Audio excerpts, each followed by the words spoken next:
Baasha. Overview. Baasha was the third king of the northern kingdom of Israel and the founder of its second dynasty. His reign spanned 24 years, approximately 951 to 928 BCE, after he came to power by usurping the throne.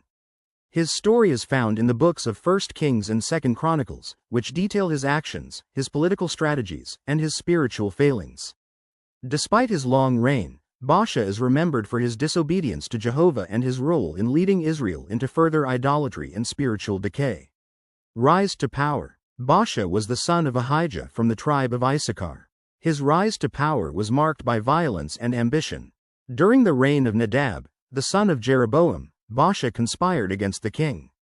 He assassinated Nadab at Gibbethon, a Philistine city that Israel was besieging at the time. 1 Kings chapter 15 verse 27. This act of treachery was not only a means to secure the throne but also fulfilled Jehovah's judgment against Jeroboam's house due to their idolatry. 1 Kings chapter 15 verse 29. Once he seized power, Baasha did not stop at killing Nadab. To solidify his rule and prevent any threats from Jeroboam's lineage, Baasha exterminated the entire house of Jeroboam, fulfilling the prophecy delivered by Ahijah the Shilonite. 1 Kings chapter 15 verse 29. Reign and policies. Baasha's reign was characterized by political maneuvering and military actions. His most notable campaign was against Asa, the king of Judah.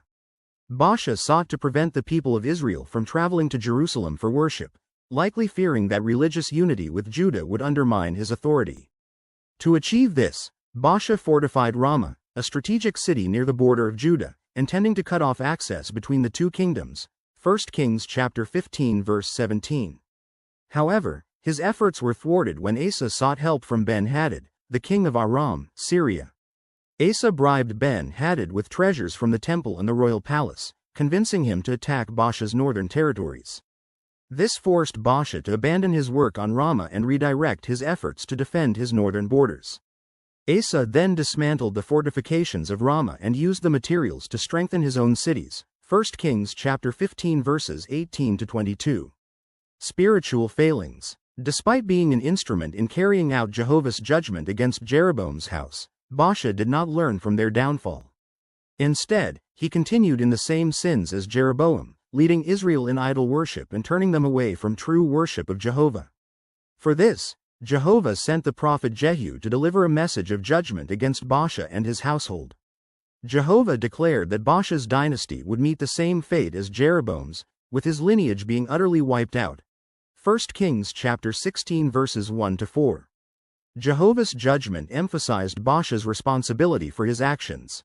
Although he was used to fulfill prophecy, this did not absolve him of guilt for his own unfaithfulness and wickedness. His reign, therefore, is a sobering reminder that no one is exempt from accountability before Jehovah. Death and legacy. Baasha died and was buried in Tirzah, a city that served as the capital of the northern kingdom during his reign. 1 Kings chapter 16 verse 6. His son, Elah, succeeded him, but Baasha's dynasty was short-lived. Within 2 years, Zimri, one of Elah's military commanders, assassinated him and exterminated the rest of Baasha's house, fulfilling Jehovah's judgment. 1 Kings chapter 16 verses 8 to 12. Baasha's legacy is primarily negative, as he is remembered for perpetuating the idolatrous practices of Jeroboam and for his ruthless approach to securing power. His actions had a lasting impact on Israel, contributing to its spiritual decline and instability. Lessons from Baasha's life. For Jehovah's Witnesses, Baasha's story serves as a powerful example of the consequences of disobedience and failing to learn from history. Several key lessons can be drawn. Jehovah's sovereignty. Baasha's rise and fall illustrate Jehovah's ability to use individuals to fulfill his purposes, even when they are not faithful servants. Personal accountability. Being used by Jehovah does not exempt individuals from judgment. Baasha was held accountable for his sins despite fulfilling prophecy. The importance of true worship. Baasha's persistence in idolatry highlights the dangers of leading others away from Jehovah. Leaders bear a heavy responsibility for their influence over others. Conclusion. Baasha's life and reign are a reminder of the seriousness of remaining faithful to Jehovah. Although he had opportunities to lead Israel back to true worship, his choices brought judgment upon himself and his family. His story, preserved in the Bible, serves as both a warning and a lesson for all who desire to walk in Jehovah's ways.